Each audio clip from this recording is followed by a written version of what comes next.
DecoNetwork allows you to gather additional information and/or upcharge the customer by using custom fields with the product. So if I come in here to the admin, products, I can come down to custom fields, and this is where I can create a new custom field. Now, let's start from the beginning. A custom field is used to gather additional information and/or upcharge the customer. They are rarely used with apparel. These are primarily used with non-apparel items. One of the best examples I can think of is like a banner, a vinyl banner. So when it comes to a vinyl banner, we need to gather potential information, such as what's the banner material? And maybe this is a drop down. So we could ask the question, is it 9-ounce mesh? Is it 13-ounce vinyl? Is it 15-ounce vinyl? And I need the customer to select one of these, but while they make that selection, I also want it to change the price. So I could say, okay, 9-ounce adds $10, 13-ounce just stays as is, 15-ounce also adds $10. So a custom field can gather the information we need, in this case, what type of material do you want, and upcharge the customer. I could take it even further. I could do banner finishing. And instead of a drop down, in this case, let's do a multiple select. So maybe the customer wants to choose hemming, and they can also choose grommeting. So we'll say that affects the price, but it also has variants.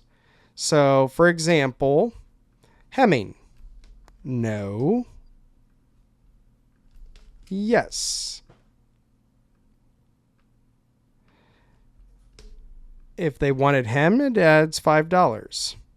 Grommets, do they want it? Yes. Gold adds 50 cents. Silver adds 25 cents. So I'm gathering additional information. Does the customer want it? And then if they do, what else do they want a part of it? What I don't suggest doing is checking those field required on by default or required. Don't check them here. You want to turn on custom fields and make these decisions within a product group.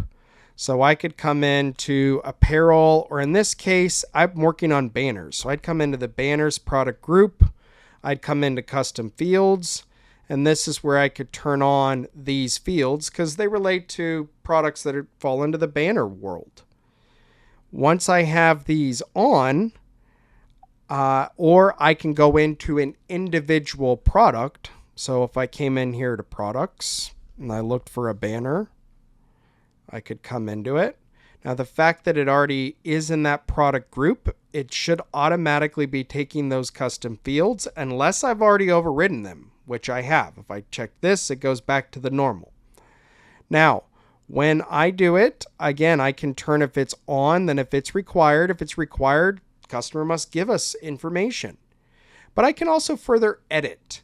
So let's say I wanted to charge a different price with this product. Well, I can define my own options, create custom surcharge, and I can make it whatever I want it to be for this specific product. Again, custom fields, they're not used very often with apparel. This is way more of a situation in which we have some type of hard good, or in this case, print. But the customer can design, and then those custom fields will definitely come into play as far as, hey, what does the customer want? Do they want the 15 ounce? You'll watch that $61 change when the customer chooses that. And then, hey, do you want it grommeted? Do you want it hemmed? And then based on that, it's going to also change the price. It's really that simple. Custom fields gather additional information and or upcharge the customer. If you have any questions on how to do really anything within DecoNetwork, simply come up to the help section or visit our YouTube channel. Thank you.